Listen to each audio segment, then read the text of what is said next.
Welcome to another day on the Journey Chez Chem.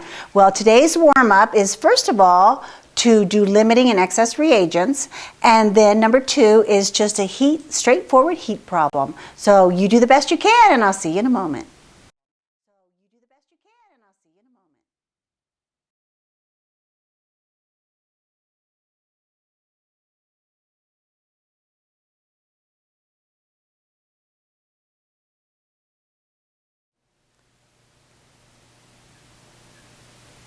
In number 1, the first thing that we have to do is get a balanced equation.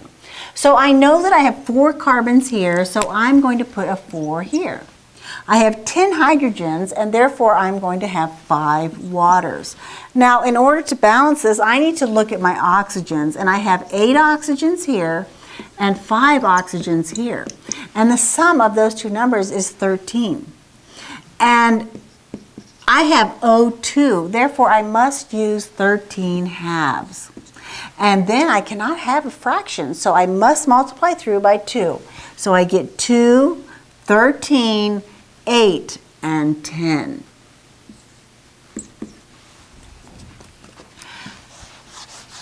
Once I have a balanced equation, I know that I'm given 2 moles and 2 moles.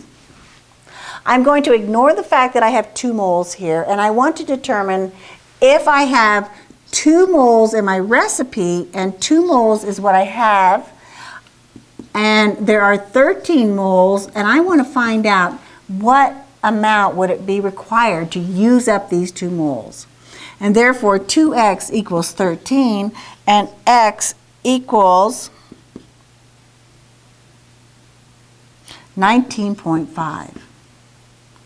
No, that's not right. That would be 6.5. And I only have 2. Therefore, my oxygen is my limiting reagent. And I must use what's going to run out in order to determine how much of my products. And therefore, I say 2 moles of oxygen, and I want to find the moles of carbon dioxide, and there are 13 moles of oxygen for every 8 moles of carbon dioxide in my recipe. And therefore, I get 1.2 moles of my carbon dioxide. And then I have 2 moles of oxygen, and each mole of oxygen, there are 13 in my balanced equation for every 10 moles of water.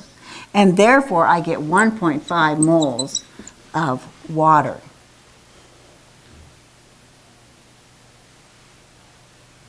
Now, in the second case, I'm given different amounts.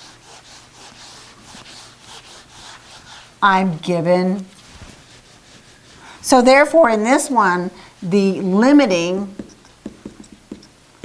was oxygen, and the excess is the butane. Now, in my next part, I'm given 3 moles of my butane and 7 moles of my oxygen. And therefore, 2 is to 3 as 13 is to x. And I get x to be 19.5. But I only have 7 moles. Therefore, again, my oxygen is limiting because this number is less than this number. If this number had been larger, then it would be in excess. Therefore, I then use these 7 moles of my oxygen to determine how much carbon dioxide. And I get 4.3 moles of carbon dioxide.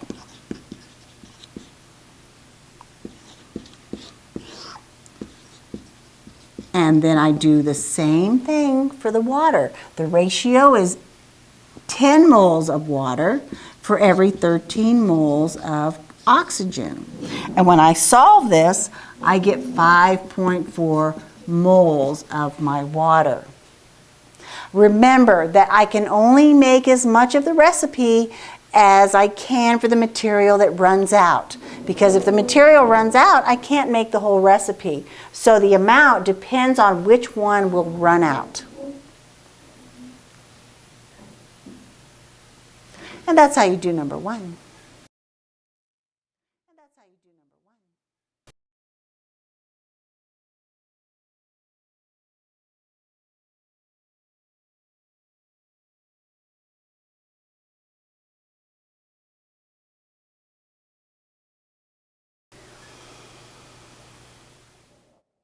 In number 2, we are determining the heat. And therefore, the heat is equal to the mass times the change in temperature times the specific heat capacity. And in this case, we were given 100 grams, and the change in temperature is 3 degrees Celsius, and my specific heat capacity for water is 4.18 joules per gram degrees Celsius. And when I solve this, I get 1254, and I look back at my original problem to see how many significant digits should be in my final answer. And there should be 3. Therefore, the 4 does not round the 5 up, and it should be 1250 joules as my final answer in number 2. And there you have it.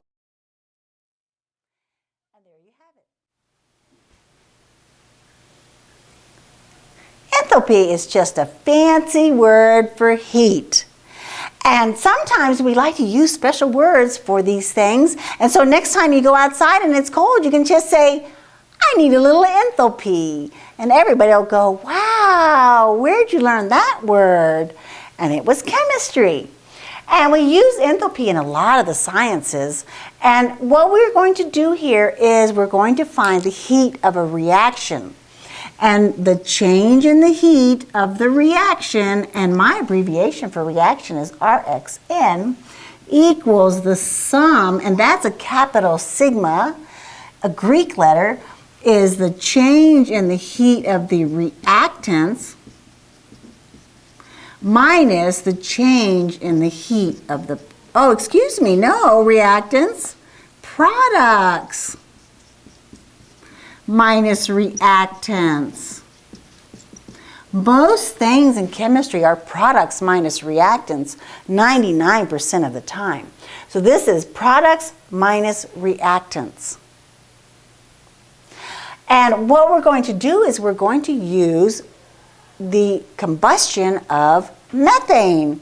And now methane is natural gas, and living organisms produce natural gas. And the formula for methane is CH4. And when we burn anything, it requires oxygen. And we're going to do complete combustion. And therefore, I get water and carbon dioxide. And oftentimes, if you watch someone that's driving ahead of you, you can see little droplets of water coming out of the exhaust pipe. And that's from the combustion engine. Now, we also first have to balance the equation. And I see that there's 1 carbon here and 1 carbon here. There are 4 hydrogens, therefore I'm going to need 2 waters. And when I look at this, I see that I have 2 oxygens here and 2 oxygens here, and therefore I need 2 oxygens. Now, you have been given a table with lots of heats of formation. A heat of formation is the amount of heat that's required to make that compound from its elements. That's why it's called formation. It's forming it from its elements. And the chart will have delta H with an F and then a little null above it. And that means this null here means 25 degrees Celsius and 1 atmosphere pressure. That would be pressure at sea level. And so we have these different values that we can get out of charts. And most chemistry textbooks will have a chart for the heat values. And on the assessment, I will give you the heat values, so there's no question on that. Now, when we burn this methane, the water is going to come out initially as a vapor. So we are going to use the gas values. Now, I'm going to use what I call as a mega bracket. And I'm going to do the products first. there are 2 moles of water. And each mole of water has a heat of negative 242.0 kilojoules. Plus, I have 1 mole of carbon dioxide. And each mole of carbon dioxide has a negative 393.5 kilojoules. And those are my 2 products. Now I'm going to subtract my reactants. Minus, there's 1 mole of my methane. And each mole of methane has a of negative 74.8 kilojoules. Plus, oxygen is 0. Oxygen is a free element, and free elements would be any of your diatomic molecules or elements that are on the periodic chart where they're just standing alone. Their value would be 0. And then I do the math. 2 times negative 242 is negative 484 minus 393.5, and then it's minus a minus, which would be plus 74.8 kilojoules. And when I do the math, I need a calculator.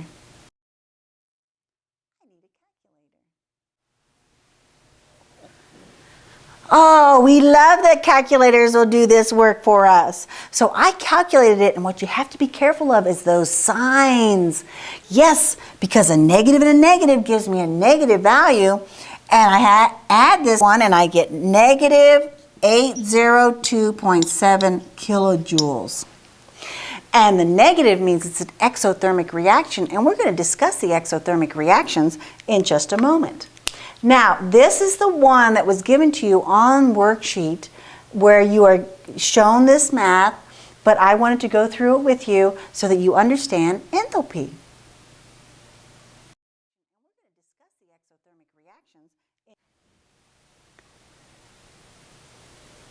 In general, there are 2 types of reactions. One where heat is released and one where heat is absorbed. And there are 2 requirements for a reaction to occur. And the first one I'm going to show you is very similar to the second one. I have my reaction pathway versus my energy. And these are called energy profiles. So I start with my reactants, and I have to go over a hump, and then I end up. And the distance between where my reactant started and where my products are is called the change in heat, or the change in energy. Sometimes you'll see it that way. Now, when this change in heat is negative, its sign is negative, it is exothermic, meaning that energy is released and the substance or the reaction gets hot. So if you're holding the beaker, it's going to warm up. Like when we add an acid to water, oftentimes it'll generate lots of heat. They're very exothermic reactions. Now, we were saying that there are 2 things that we must have for the reaction to happen. The first thing that we must have is the activation energy, the energy to get over this hump.